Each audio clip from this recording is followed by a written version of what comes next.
this is that our corporate, commercial, and also barristers, law students, and legal graduates. So once again, I would like to say welcome.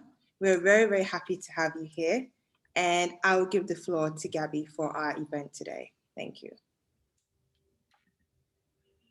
Thank you very much, Roxy, and welcome everybody to today's Rock Your Profile session.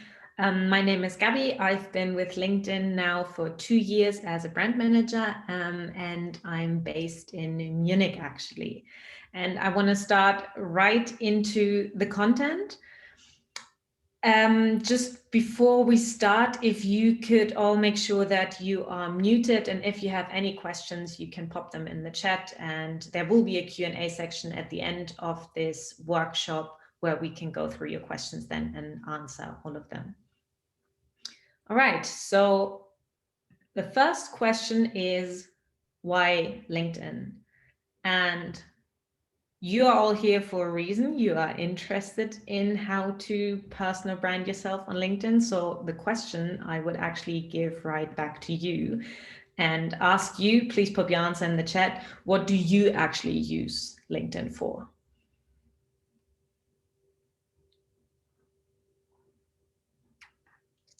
So let me see if I can see the chat. Just pop in some answers. Why are you on LinkedIn, or what do you use it for?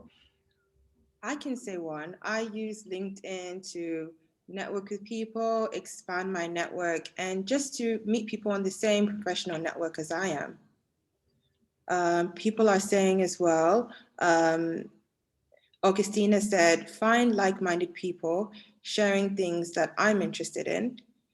Sarah Jane also said to network, and Garaja said connect with professional people. Yeah, that actually sounds about right. I can see the chat now as well. Job openings, connect, and network. I mean, there are many different ways that you can use LinkedIn, and depending where you are in your professional journey or what you want to get out of it, most of our members use LinkedIn actually for the connections, to keep in contact with former classmates, colleagues, business partners, to build up a network. Then, of course, there is, if you're looking for a new job, searching for jobs, applying for jobs, then many people also just use it for information, to keep updated, like with the industry news, see what's going on in the professional world of work. And last but not least, professional learning. So we have like a learning platform where you can upskill and basically widen your knowledge. And no matter where you are in this journey, what you want to use it for, today I'm going to go through a few points and give you some best practices around how to build up your network strategically, then how to position yourself, like a few hands-on tips for your LinkedIn profile, how to build up your professional brand, and last but not least, the inspiration and information that you can get from the platform. And I'm going to start with your network. And again, at the beginning, I actually want to get to know you a little bit. So I have a question for you, and please pop your answer in the chat. On a scale from 1 to 10, how much do you like professional networking, or how much do you like networking? 10, whoa, 5, 2, okay. We have the 2 7s, 8. So it is, there's a little bit of everything in here. Okay. And if you now think for the next question, again, pop the answer in the chat. How important do you think networking is for professional success? Again, on a scale from 1 to 10, with 1, not at all, 10, very important. 10, 10, 9, 10, 10. Okay, 7, 8. I guess we can agree on that. And honestly, your answers don't surprise me that much. We actually did a research with YouGov, LinkedIn and YouGov together. And we found out that with networking, pretty much similar to you. There's some people who absolutely love it, and then there's some people who rather see it like as a necessary evil. But in the end, most people agree that networking actually is important for professional success. And that's why we're here. I like one participant of the research, and I really like the quote, said, "Professional networking is like riding a bike with tailwinds." So a network can really help you and support you in this fast-paced, complex and uncertain world. And as we've seen, like over the past few months, many things have changed and much has shifted also to digital. So digital networking and how to digitally network becomes more and more important. And if you think about it, your network is not just like the people that you actually know yourself in first degree directly. Your network is much more, because if you think about it on LinkedIn, if you post something, first of all, your main contacts will see it, but if they like it, potentially also like their network might see it. So your network is not just your network, but also your second degree network, your third degree network, your network from your contacts. And research has shown that actually second and third degree networks are often more valuable for your job search, for example, because with that, your network becomes also more diverse and you can reach people that you haven't reached yet. So when you think about expanding your network, I always say quality goes over quantity. So really think about how strategically expand your network. And it's not complicated if you think about it, how you can expand your network, like who you should connect with. That is people that have something in common with you, that might have gone to the same school from you, that are in the same like LinkedIn groups, that have the same interests as you.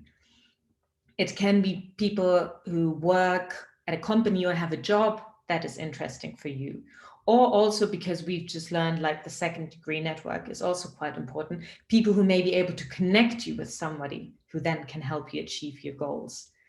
So think about it when you expand your network, who those people could be that might really help you, or that you could also help. And when you send then a connection request on LinkedIn, think about it in a way, if you would be at an event, you wouldn't just go up to a person and push a business card in their hand without saying anything. And that's the same. If you request somebody to add them as a contact, add a little note. In that note, you can say who you are, how you know them or how you came across their profile, and why you want to connect. And that also doesn't have to be something difficult. That can be just a, hey, I just saw your post. I really like the content that you share, and I would like to keep connected to keep getting your insights. And you might be surprised. Most people will accept that.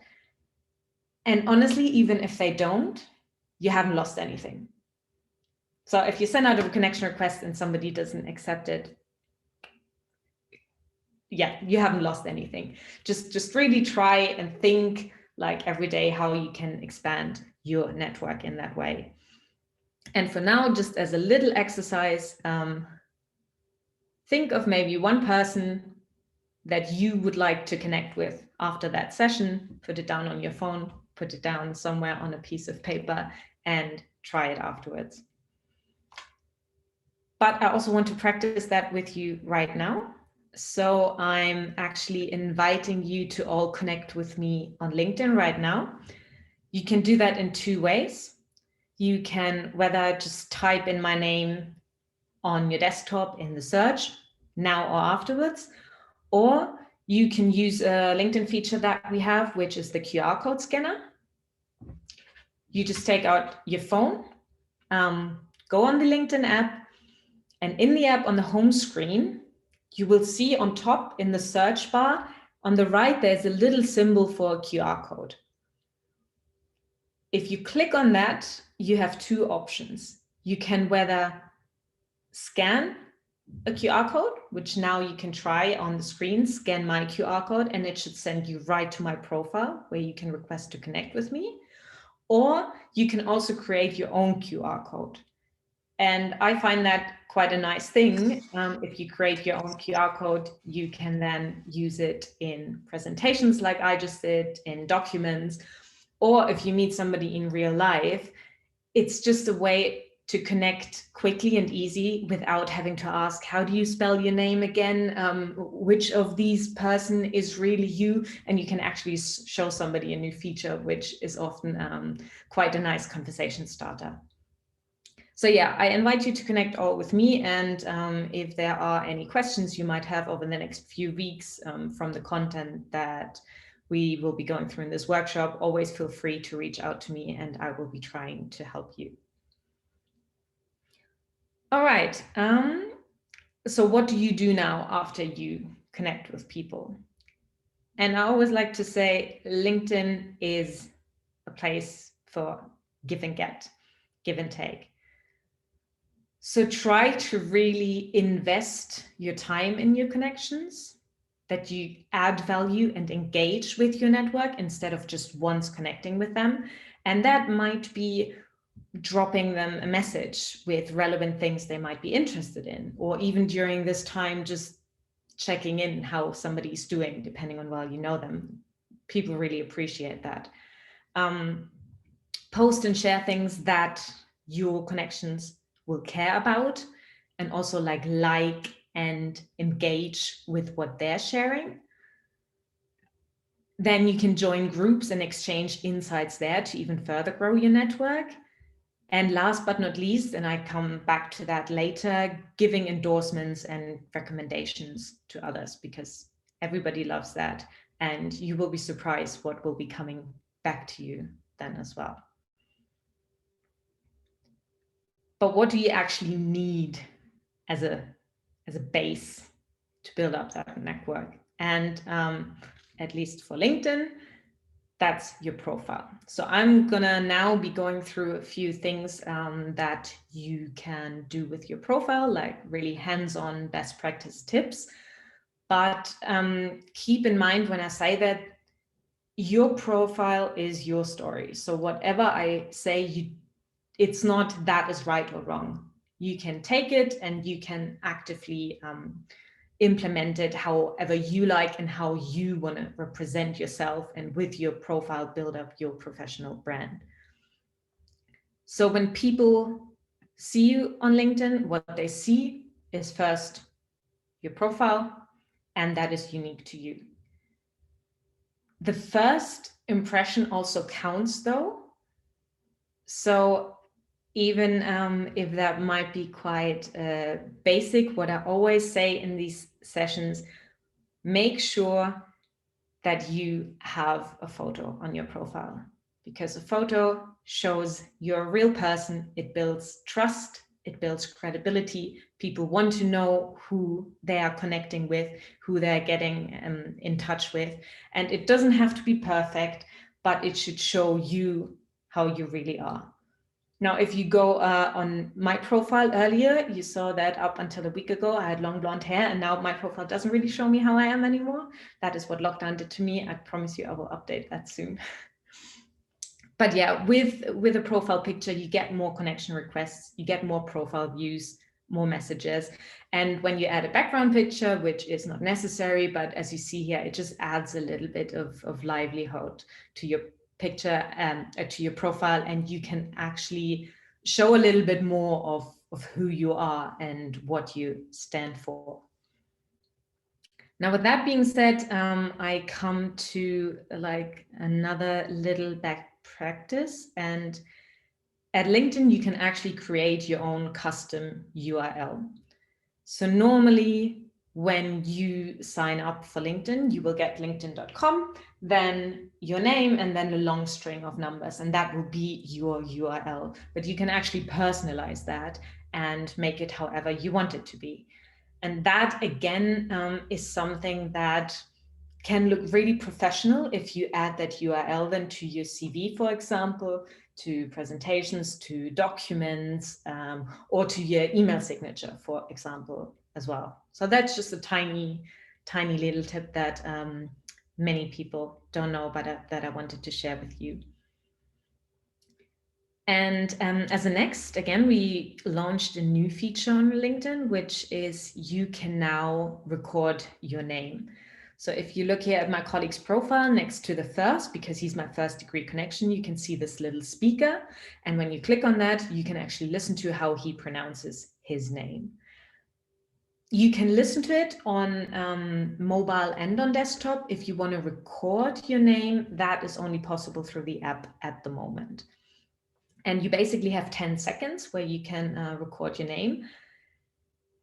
That was the original intention of the feature. I have heard now many people actually use that to press like a little elevator pitch into those 10 seconds, which I find quite impressive, but don't let yourself be discouraged from that. You can just use it to record your name, and by that people are able to address you correctly, and you can also address other people correctly, which is just a nice, polite way of interaction.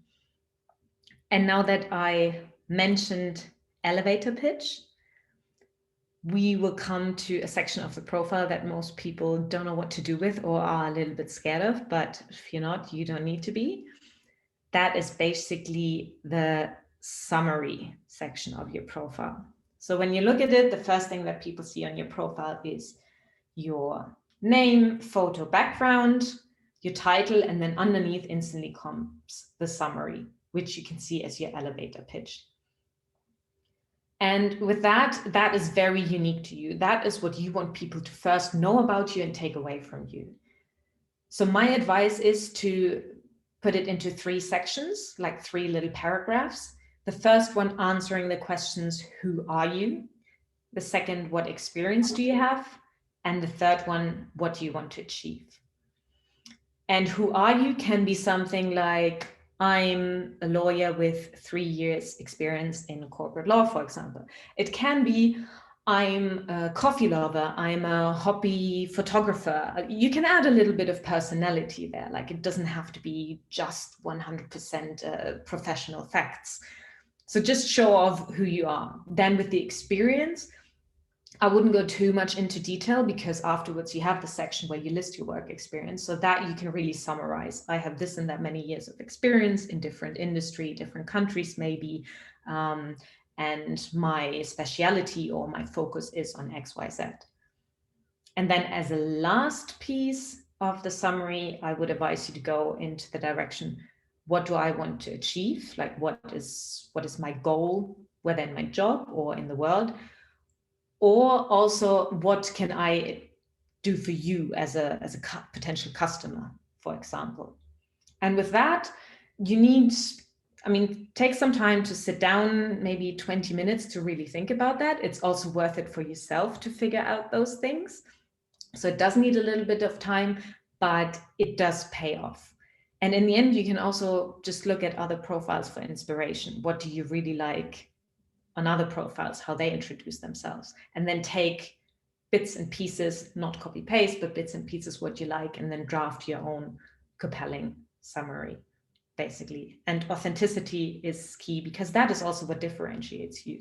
There might be people who went to the same university as you, people who have the same degree or experience as you, but there you can shine a little bit of who you are as a person and as a whole professional person, basically.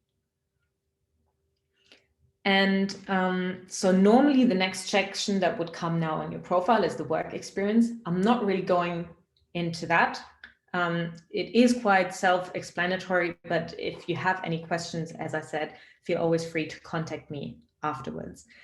I see there are a few questions already in the chat. I would answer them at the end, just in case, like, some of the answers will already be given throughout the workshop, but please keep on putting them in the chat. We will get to that.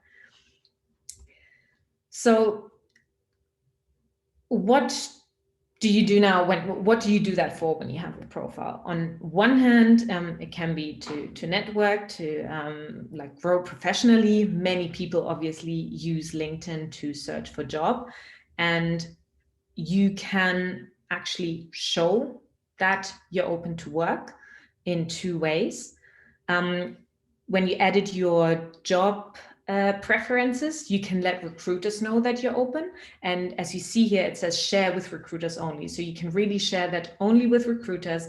It won't be seen by other LinkedIn members. And also it won't be shown to recruiters from your own company. That's also important. You can also, like if you're actively looking for a job, if you maybe are in between jobs at the moment, you can add that open to work badge to your profile to show that you are actively looking for a new challenge now.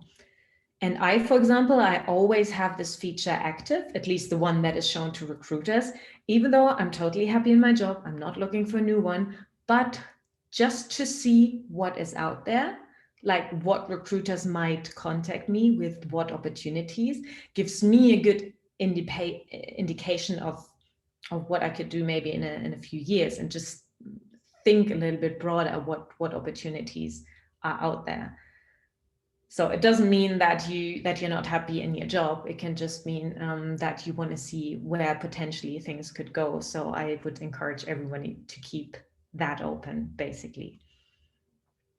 And another thing that I want to get to next, that is slightly connected to looking for jobs, but it's very, like, not many people realize how important this actually is for your profile. And that is the skills section. So on your profile, you can add what skills you have, what you're good at, and other people can endorse that and actually say, yes, this person is good in Microsoft Office financial analysis. And why that is important for your job search also is when recruiters look for candidates, they rarely search for job titles, because a job title can mean something completely different in different companies. So what recruiters are actually searching for are skills that are needed for the job that they want to put a person into.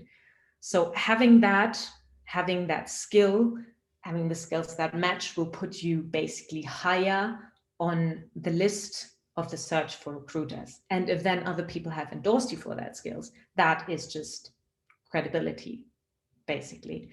So there also, it's a give and take. You can endorse your contacts and your connections for the skills that they have. And most of the time they endorse you back, even without asking. But if you're actively looking for a job, you can ask contacts, people you worked with before, can you please endorse me for those skills?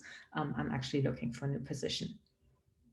And if you go even one level deeper with the endorsement, there are public recommendations you can add to your LinkedIn profile.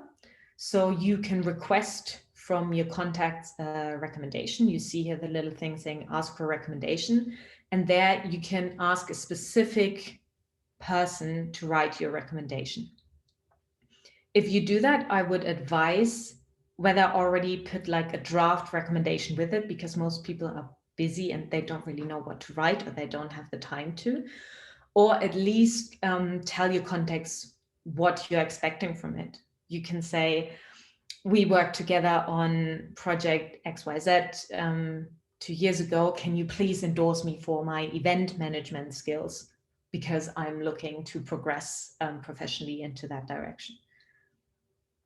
And with that, you don't need to be scared that those recommendations will just pop up on your profile and somebody could write something bad.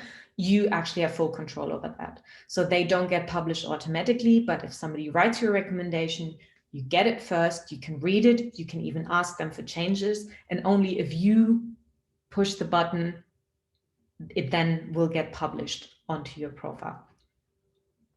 And again, especially for recruiters, especially for potential clients, or also people that you want to connect with, it adds credibility and trust to you as a person.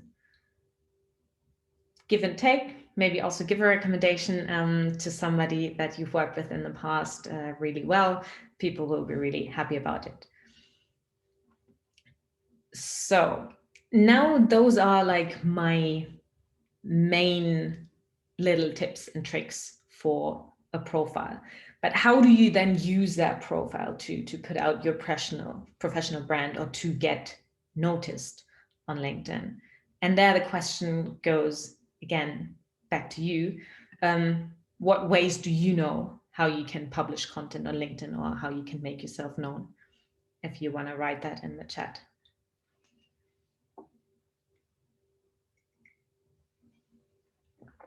Video links, yeah. Engaging with posts, yeah, we talked about that before.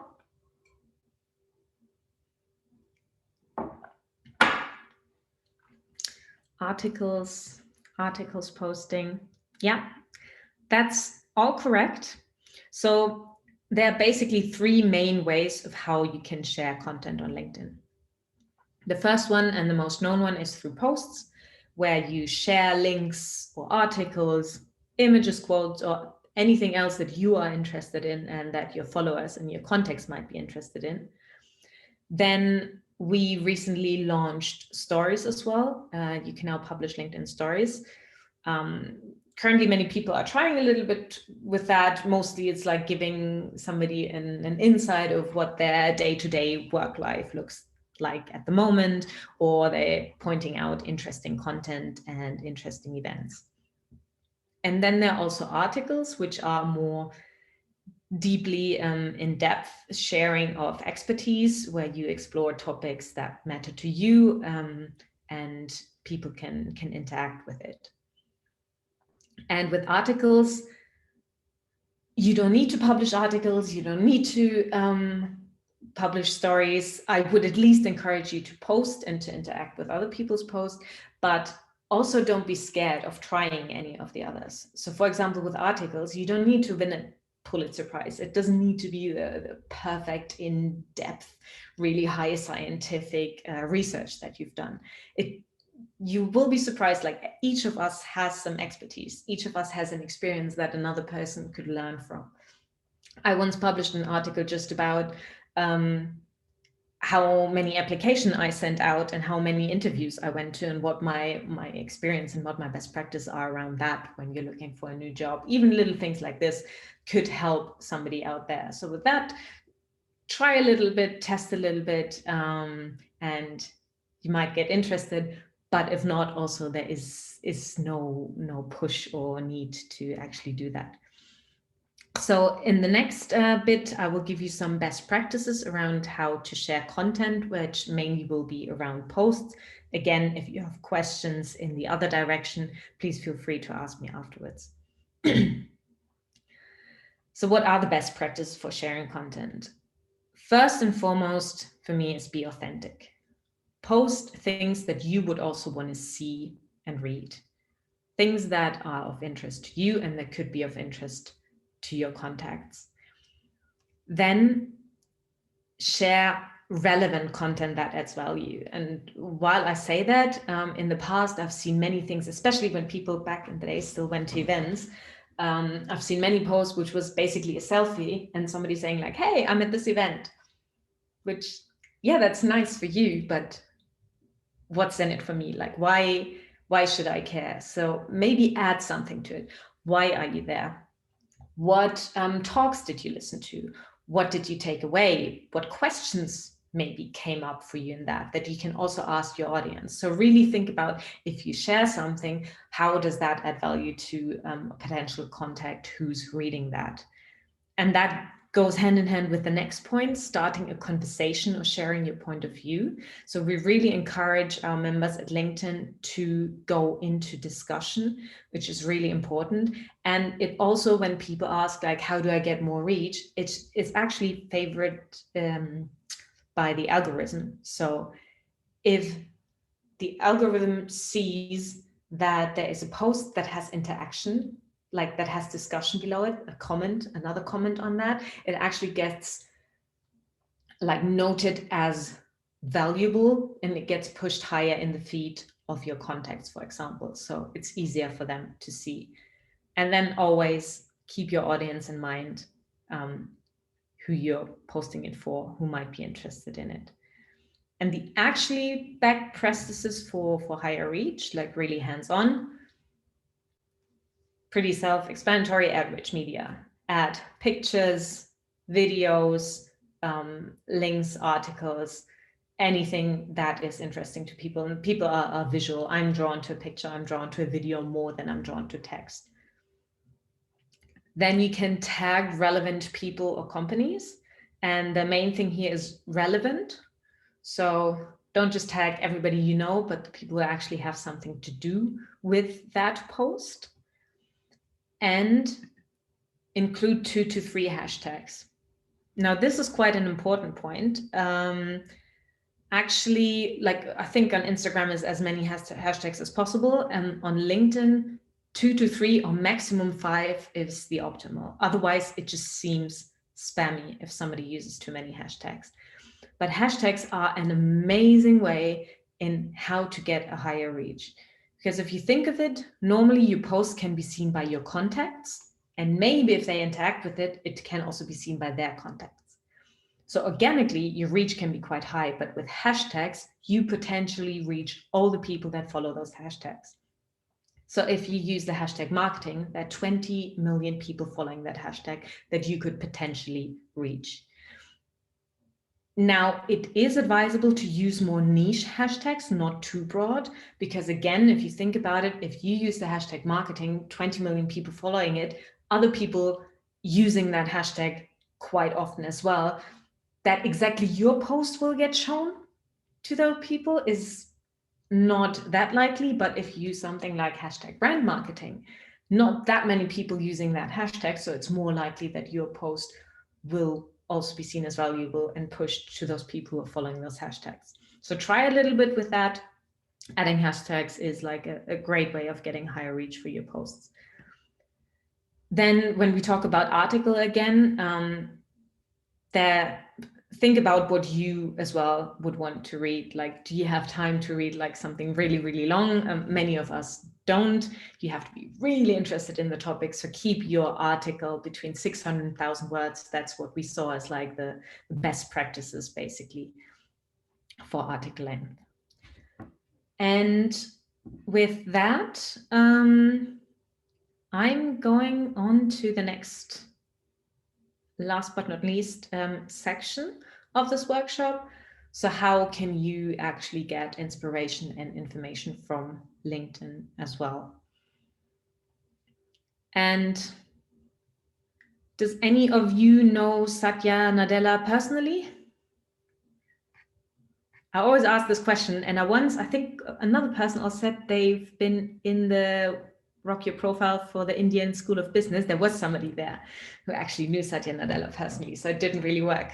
But I don't know Satya Nadella personally, even though we worked at the same company a while ago. If I send him a connection request, he probably won't accept it. But I would still like to see his content so you can actually follow people that you don't connect with. You can also unfollow people again. So if you realize the content they post is not that interesting you can unfollow them. That also goes for your connections.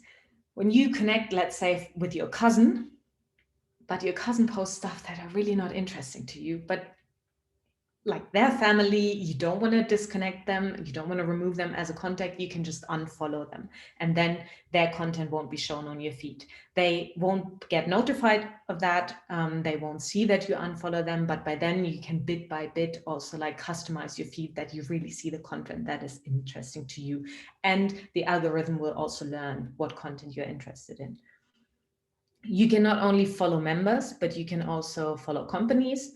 For example, here, the British-Ghanaian Lawyers Union, that you stay up to date with what events they're probably hosting or if they have open jobs. And here again, if you are looking to find a job, recruiters can see if you follow a company that you apply for or that they're looking for somebody. So that is a good way to show that you're already interested in that company and might give you a little bonus in progressing with the application. And as we talked before, you can also follow hashtags. Again, try some, see what the content is there. And bit by bit over time, you can then customize basically your feed, whether through those actions or also directly in your feed. You can go and post, say like, this post is not relevant to me, I want to unfollow that person. It takes a bit of time, but it's really worth it, that in the end you get the content that you really care about, and that you can get inspiration from. So I would like to invite you to actually create a habit out of that. So if you take out your phone or calendar now, it doesn't need much time, but block yourself like maybe 15 minutes at the beginning or at the end of the day, or every second day, where you actually invest your time into those things that I said before, to listen, to comment and share. So invest 15 minutes a day to think about, who can I connect with, and send out connection requests, to follow people, companies and hashtags, to also comment on other people's, on your connections posts, with your opinion, like and share, and in the end, share yourself content that appeals to you, that you think your audience would be interested as well. And over time, that will just really help you to grow your network, to strengthen your personal brand, to stand for certain topics of content that you share, and you will reap the fruits from it. So what I want you to take away from today's session are actually 3 main points. The first one is, your profile is your story. So everyone is unique. Show that uniqueness. We really encourage that at LinkedIn. Diversity, uniqueness. Think about who you want to be and present yourself as. Then customize your feed, that you can get value from LinkedIn as well. And last but not least, network. Go out there, connect to people. You don't know what opportunities that will open up for you in the future. And with that, thank you very much for listening. I would open it up to Q&A. Hello, everyone. Good afternoon. Thank you so much, Gaby. I've had such an insightful workshop with you. And what I'll take away from this is, your profile is your story. So I'm really going to work on customizing my LinkedIn profile to show authentic me. So that was a wonderful takeaway. I'm just going to briefly introduce myself. Ohinowa was meant to be here today. She had to attend to a work matter, so I'm standing in her place. My name is Roxana Meher, and I am the marketing and public relations lead for BGLU. As you all know, BGLU is British-Ghanaian lawyers, and we connect to empower each other. So I've opened the floor for any questions. Please feel free to write it in the inbox, in the chat. I have a question from Abna Asma, and she wants to ask, so Gaby, she says here that I have 2 careers. How do I profile that? Okay, yeah, thank you very much for that question. That's actually not that uncommon, and it's definitely something you can show in your profile as well. So there are different ways of doing that. For example, in your work experience, you can have 2 jobs at the same time. That is not a problem. You just add in 1 job, and underneath you add in the next job, and both you can say you still work at that company.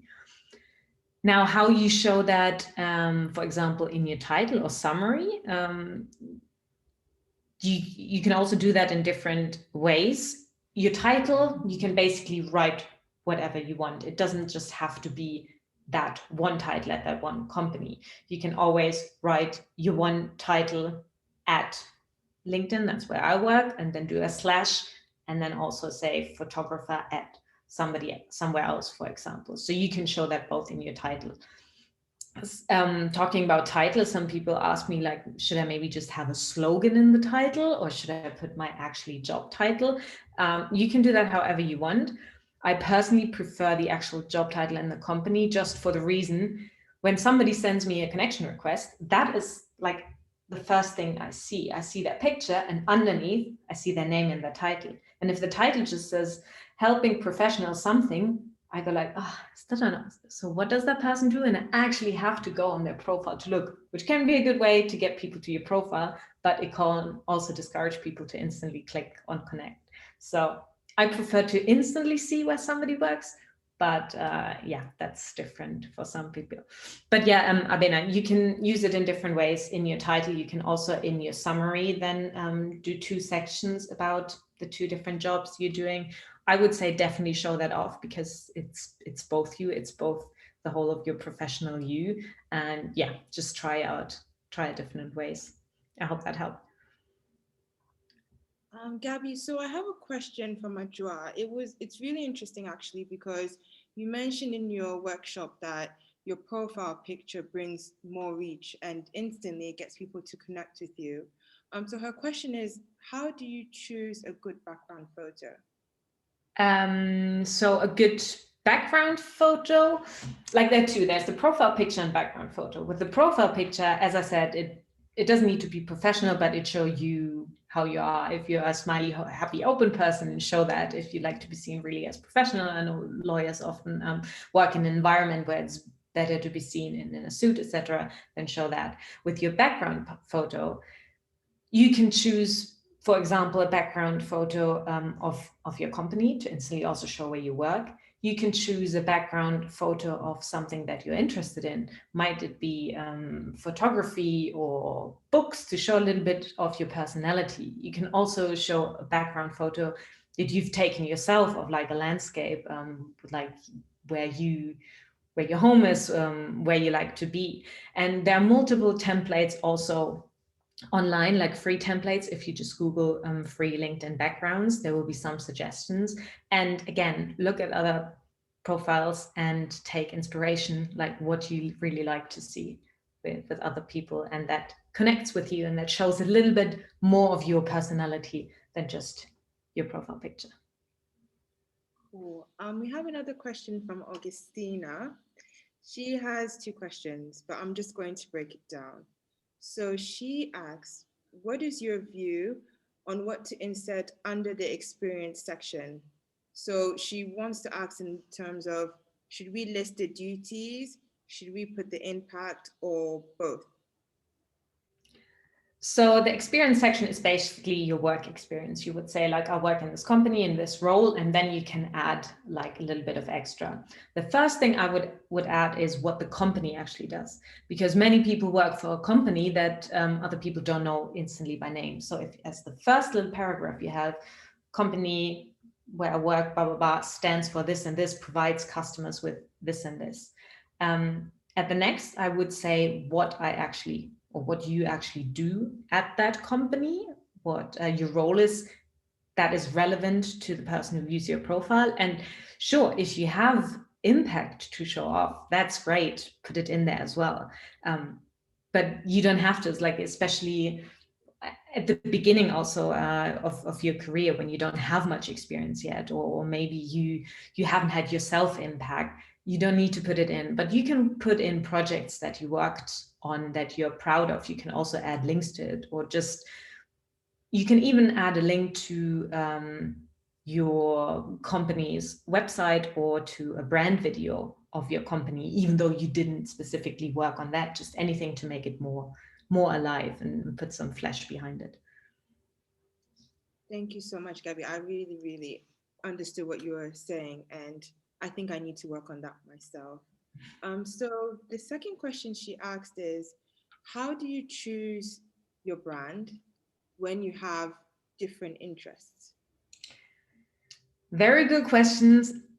I don't think there is a perfect answer to this. I also have thought about this a lot in the past. My answer was at the end that I want to actually work at a brand that shares my interest. That was basically how I came to this job, by thinking, what do I want to stand for, and how can I work for a company that stands for that as well? But that is like a luxury problem, I would say. Yeah, you really need to figure that out yourself and take some time to think about that. Like, what in the long run do you want want to stand for, and also in what direction do you want to progress? I mean, if you show yourself on LinkedIn, is it just showing what you do at the moment, or do you actually want to think about, do I want to switch careers? Where do I want to be in 5 years? And can I maybe already build my brand up into that direction so I get connected with the right people and then can move into that direction, even if I'm not there at the moment? Because otherwise, how do you get there? Perfect. Thank you so much. Faisal wanted to know, he says he's at the early stage of his career and is developing at the moment. So he wants to know, should he remove experiences that become a bit older? So for example, if he's now completing university, should he remove old experiences such as GCSEs or things that maybe have become a bit outdated or older? Yeah, I know exactly what you mean. And then again, that depends on your situation. So if you've worked already for 10 years, maybe your GCSEs are not that relevant anymore. But if you're just starting your career and you feel like you don't have much to put on your profile yet, which is totally fine because everybody starts somewhere, right? Then leave it in. Or also if it is something that actually supports your skills, that supports the direction that you want to go in, then I would leave it in. Like there's nothing too old if it's relevant in that sense. But like I didn't put it in because what I did as my GCSEs, sorry, in Germany it's called different. It's not relevant anymore for what I'm doing and what I want to do. So I left them out, but I would certainly put it in if it was relevant still.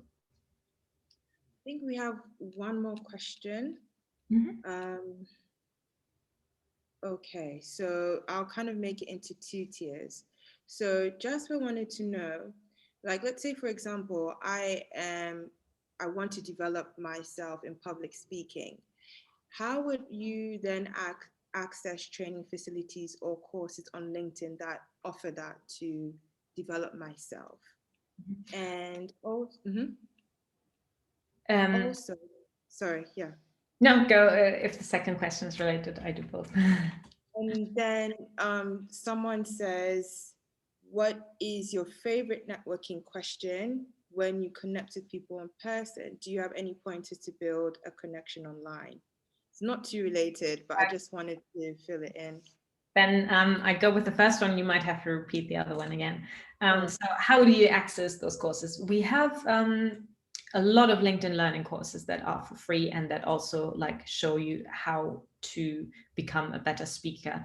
I think it was from Jasper. So I can send you some links specifically to that later.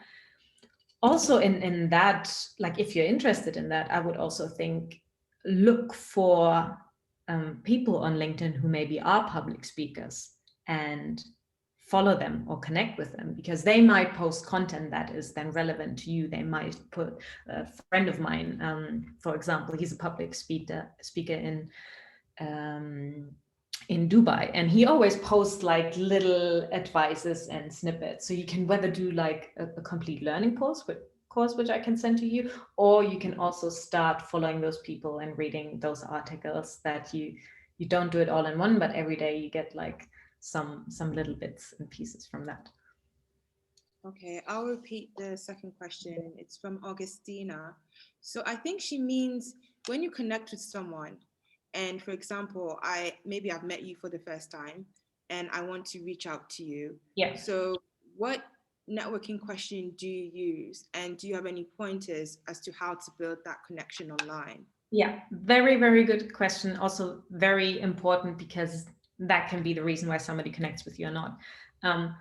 I'm personally, when I get a connection request, if somebody writes like a comment or something about that I've posted recently, I know they've actually seen the content that I post and they're interacting with it. So if somebody or reads my profile and then like makes a comment on that. So if somebody says, hey, Gaby, I just read your post on X, Y, that, I found that really interesting because I also like the topic of X, Y, Z, would be great to connect. that is really valuable. Or if somebody says, hey, I saw that you spent some time in Japan in your professional career, or in London, would love to hear more about that, or I've also done that, I feel like we've got a connection here. Something personal. It's always about the personal. So that makes me feel like they haven't just clicked on connect, but they actually looked at my profile, they looked at something that I post, and they're really interested in the connection as well. And that makes you feel good and valuable, I guess. No, that really works. I think it has to do with your personality and just showing how personal you are to that particular brand or thing. So I actually have a personal question. Okay. How do you work on your title? Because on LinkedIn, you have your name, you have your URL, which you said should be custom. How do you work on your title? How many words are sufficient? How then do you make it appropriate for your LinkedIn page? Well, it depends on what you want to, like, what your target audience is. Who do you want that to see? Is it recruiters? Then maybe put some of your skills in your title. Is it actually that you want to have potential customers? Then it could be whether the company that you work at or what you can give them. And have a look yourself. If somebody sends you a connection request, or on your network page where it gets suggested who you could connect with, you see how much you see of their title. So it will be just a little, like, you won't see the whole profile. You will see a little picture with their name and their headline, but only the first few words. So think about, if you need to come across, what do you need to bring across in those first few words? Come in.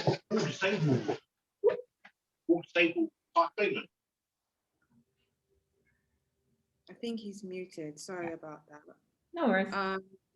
So yes, we are getting to the end of our workshop today.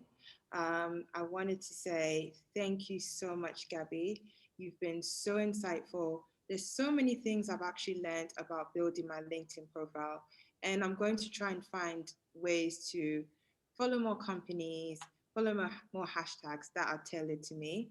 I would also like to thank the British-Ghanaian Lawyers Union for setting up such a wonderful event, and for just giving us the chance to engage with so many like-minded individuals, especially in law, and just an opportunity for us to improve ourselves and empower ourselves. So I want to say thank you so much for this opportunity. Thank you so much for allowing us to talk with you. And if you have anything to say, I give the floor to you. Yeah, I can just give that back. I also want to say a huge thank you for inviting me to do the session with you, for actually reaching more people. And thanks to everyone who was in the session, for taking time out of your day to invest time in yourself, because that's basically what it is.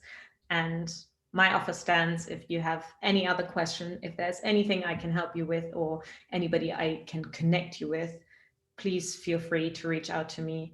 And yeah, keep on networking. Thank you, everyone. Thanks, everyone. Bye. Bye. Thank you. Bye. Bye.